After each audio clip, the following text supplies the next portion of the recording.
அடுத்து நம்ம பார்க்க போகிறது அகத்திய முனிவர் பற்றி தான் பார்க்க போகிறோம். அதாவது அகத்தியர் என்னும் சித்தரை பற்றி பார்க்க போகிறோம்.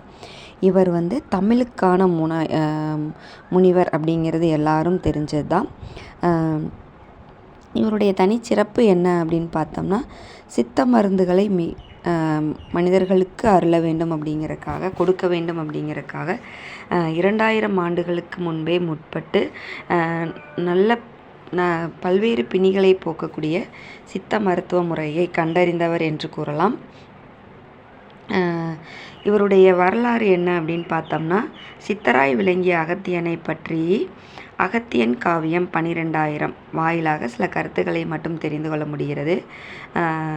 இவர் புதுச்சேரி அருகில் உள்ள உழவர்கரை என்னும் இடத்தில் ஆசிரமம் அமைத்து வேதபுரி பல்கலைக்கழகத்தில் தமிழை போதித்தார். எனவே அவர் தங்கியிருந்த பகுதி அகஸ்தீஸ்வரம் என்று அழைக்கப்பட்டது என்று ஒரு கருத்து நிலவுகிறது. இவருடைய தோற்றம் மற்றும் சிறப்புகள் பற்றி பார்த்தோம்னா, தாரகன் முதலிய அரக்கர்களை உலகை வருத்த அவர்களை அழிக்க இந்திரன், வாயு, அக்னி ஆகியோர் பூமிக்கு வந்தார்கள். இவர்களை கண்ட அசுரர்களோ கடலுக்குள் ஒளிந்தார்கள். இந்திரனின் யோசனைப்படி அக்னி வாயுடன் கூடி பூமியில் விழுந்து அகத்தியனாய் அவதரித்தார் என்ற ஒரு கருத்தும் நிலவுகிறது.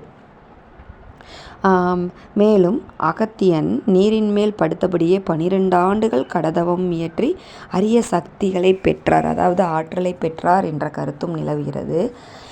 மேலும் அகத்தியன் தன் முன்னோர்களுக்காக விதர்ப்ப நாட்டை அடைந்த அவ்வரசன் மகள்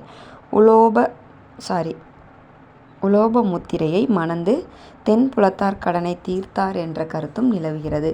மேலும் கைலையில் நடந்த சிவபெருமான் திருமணத்தின் போது வடதிசை தாழ்ந்து தென் திசை உயர அகத்தியனை தென் திசைக்கு செல்லுமாறு சிவபெருமானே ஆட்படுத்தினார், கட்டளையிட்டார் என்ற கருத்தும் நிலவுகிறது. அதாவது மேருமலைக்கு செல்ல வழிவிடாமல் நின்ற விந்திய மலை அகத்தியனை கண்டதும் பணிந்து தாழ்ந்து நின்றது. தான் தென் திசை சென்று வரும் வரையில் பணிந்து இருப்பாயாக என்று அதனிடம் கூறி சென்றான் அகத்தியன். மீண்டும் வடதிசை செல்லாதிருந்தார். ஆதலால் விந்திய மலையும் அதன் பின்பு உயரவில்லை என கூறப்படுகிறது. இப்பொழுதுதான் இதற்கு பிறகுதான் அகத்தியருக்கு பொதிய மலையில் ஒரு கோயிலும் இன்று வரைக்கும் அதற்கு பூஜைகளும் நடந்து வருகிறது என்பதை நாம் அறிந்து கொள்ள முடிகிறது. பொதியமலை எங்கே இருக்குது அப்படின்னு பார்த்தோம்னா, தென் திசையில் அமைந்திருக்கிறது. அதாவது இந்த குற்றாலம், ஐந்தருவி அப்படின்லாம் சொல்கிறோம் இல்லையா, இந்த நீர்வீழ்ச்சிகளுக்கும் மேலே சென்றோம்னா மலை உயரத்தில் உச்சியில் இந்த அகத்திய முனிவருக்கு கோயில் அமைந்திருக்கு. இது ஒரு பார்ப்பதற்கு மிகவும் எழில்மிகு தோற்றத்தோடு காணப்படும். அத்தோடு அங்கு வரும் நீரோட சிறப்பு என்னன்னு பார்த்தோம்னா, மருத்துவத்தன்மையோடு இருக்கக்கூடிய அந்த நீரில் குளித்தாலே பல்வேறு பிணிகள் போகிவிடும் அப்படிங்கிறது மக்களுடைய நம்பிக்கையாக கருதப்படுது. பெரும்பாலும் சிவபெருமானினுடைய ஒரு சீடனாக அகத்தியர் பார்க்கப்படுகிறார். அதாவது சிவபூஜை செய்வதற்காகவே கையில் ஒரு கமண்டலம் வச்சுருப்பார் எப்பயுமே. அந்த கமண்டலத்தில் கங்கை நீரை எடுத்து சென்று பூஜை செய்வது அவருடைய வழக்கமாக இருந்திருக்கு. சிவபெருமானினுடைய ஒரு கட்டளைக்கு இணங்க தான் அவர் என்ன பண்ணுறாருன்னா தென் திசை நோக்கி வர்றாரு அப்படிங்கிறது இந்த இடத்துல நம்ம தெரிஞ்சுக்க முடியுது.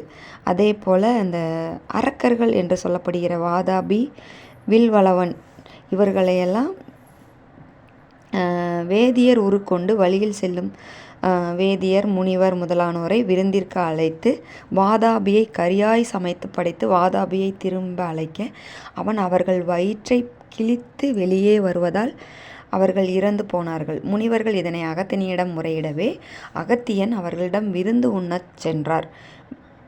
வில்வளவன் உணவை படித்துவிட்டு அகத்தியன் வயிற்றில் இருக்கும் வாதாபியை கூப்பிட அகத்தியன் வாதாபே ஜீரணோபவ என்று வயிற்றை தடவி வாதாபி இறைந்தான். நிலைமை அறிந்த வில்வளவன் அகத்தியனிடம் மன்னிப்பு கோரினான்.